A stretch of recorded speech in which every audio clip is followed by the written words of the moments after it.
So I'm Ahmed Hamila. I'm a Ph.D. candidate at University of Montreal and Free University of Brussels.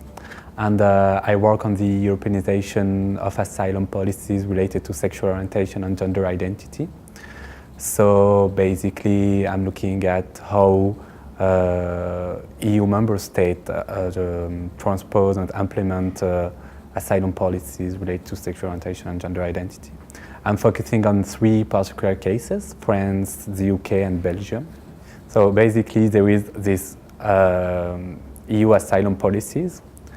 And what I saw when I started my research is that each country has different practices when it comes to assess asylum cases related to sexual orientation and gender identity.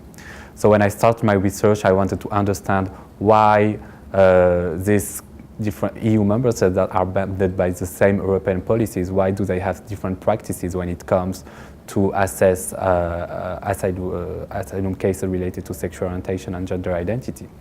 So that's where my research started. And so I went and did interviews with people working on this administration, in the asylum administration, with social movements, so with the association working with LGBT asylum seekers, and also in different courts in the three countries I'm working on, so France, Belgium, and the UK. And yeah, try to understand basically how in these three different countries we have developed specific instruments to assess asylum cases related to sexual orientation and gender identity. And what I figured out is that in all those in those three different countries, they didn't start to take into account those issues only when they had to transpose the European asylum policies. So in some cases it started even before that. In other cases it started after, when they had to transpose, so they were kind of obliged with this European directive. So I tried to understand basically what are the different dynamics that bring the asylum authorities to develop these specific instruments to assess asylum cases related to sexual orientation and gender identity. And yeah, so this is my research. I basically focus on three different arenas in these countries, looking at the administrative arena, at the associative arena, and at the judicial arena.